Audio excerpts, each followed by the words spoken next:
ഇത് mass മോട്ടോഴ്സിന്നാണ് Honda active 5G വണ്ടി. നമ്മൾ ജനറൽ സർവീസൊക്കെ ഉണ്ടായിരുന്നതാണ്. അപ്പോൾ ജനറൽ സർവീസിൻ്റെ വർക്ക് കംപ്ലീറ്റ് ചെയ്തതിന് ശേഷം നമ്മളതിൻ്റെ ബോഡി പാർട്സ് ഫുള്ള് നമ്മൾ ബോഡി ഇറക്കിയതിന് ശേഷം ഫുള്ളായിട്ടൊന്ന് വാട്ടർ സർവീസ് ചെയ്തിട്ടുണ്ട് കേട്ടോ. അപ്പോൾ ഒരുവിധം ക്ലിയറായിട്ട് നമ്മൾ റെഡിയാക്കി എടുത്തിട്ടുണ്ട്. കാരണം ഇതിൻ്റെ ക്ലിയർ കോട്ടൊക്കെ പോയേക്കണ കാരണം കറ പോലെ പിടിച്ചേക്കുന്നുണ്ട്. ഇതൊന്നും എങ്ങനെ ക്ലീൻ ചെയ്തിട്ടും പോണില്ല കേട്ടോ. ക്ലിയർ കോട്ടിൻ്റെ കംപ്ലൈൻറ്റ്, ക്ലിയർ കോട്ട് പോയിട്ട് അതുമ്പോൾ കറ പിടിച്ചേക്കാണ്. അതൊരു രീതിയിൽ അത് ക്ലീൻ ചെയ്തിട്ട് കിട്ടുന്നില്ല.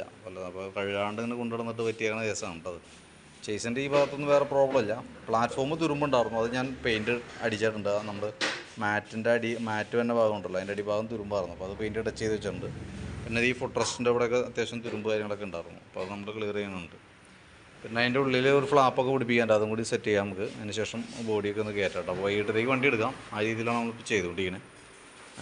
ഫ്രണ്ടിലായാലും ബാറ്ററി വരുന്ന ഭാഗത്തൊക്കെ അഴിച്ച് ക്ലിയർ ചെയ്തിട്ടുണ്ട് കേട്ടോ. അപ്പോൾ ഇത്രയൊക്കെയാണ് നമുക്ക് മെയിനായിട്ട് ചെയ്തേക്കണ വർക്കുകൾ. അപ്പോൾ നമുക്കതിൻ്റെ വർക്കിൻ്റെ ഡീറ്റെയിൽസ് പറയുകയാണെന്നുണ്ടെങ്കിൽ നമുക്കതിൻ്റെ ബ്രേക്ക് ലൈൻഡർ ഹബ്ബ് കാര്യങ്ങളൊക്കെ കംപ്ലയിൻറ്റ് ഉണ്ടായിരുന്നു. അതൊക്കെ റെഡി ആക്കിയിട്ടുണ്ട്. ബ്രേക്കിൻ്റെ കേബിളുകൾ മാറ്റിയിട്ടുണ്ട്, ആക്സിലേറ്ററിൻ്റെ cable, air filter plug, carburettor cleaning. പിന്നെ ഫ്രണ്ടിലേക്ക് വരുമ്പോൾ ഫ്രണ്ടിലത്തെ ഹബ്ബും കംപ്ലയിൻ്റ് ആയിരുന്നു. ബുഷ് കാര്യങ്ങളൊക്കെ നമ്മൾ മാറ്റിയിട്ടുണ്ട്. മിറർ ഓരനാണ് കംപ്ലയിൻ്റ് ആയിരുന്നത്. അപ്പോൾ നമ്മളത് സെറ്റ് മാറ്റി സ്ക്രൂ ടൈപ്പിലേക്ക് ആക്കിയിട്ടുണ്ട്. അപ്പോൾ പിന്നീട് നമുക്ക് അങ്ങനത്തെ ഒരു കംപ്ലയിൻറ്റ് വരില്ല.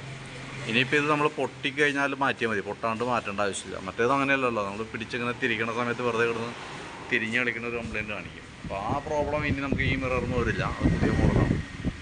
അപ്പോൾ ആ രീതിയിലേക്ക് ആക്കിയിട്ടുണ്ട് കേട്ടോ. പിന്നെ അത് കൂടാണ്ട് നമുക്ക് അതിൻ്റെ ഈ സൈഡ് സ്റ്റാൻഡ് വെറുതെ കിടന്ന് പിടച്ചുകൊണ്ടിരിക്കുന്നുണ്ടായിരുന്നു. നല്ല രീതിയിൽ തേമാനായിരുന്നു. അപ്പോൾ അത് ക്ലിയർ ചെയ്തിട്ടുണ്ട്, മാറ്റി സെറ്റാക്കിയിട്ടുണ്ട്.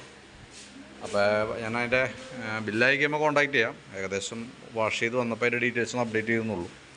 വർക്ക് കംപ്ലീറ്റ് ആവുന്നതിനനുസരിച്ച് കോൺടാക്റ്റ് ചെയ്തോളൂ കേട്ടോ.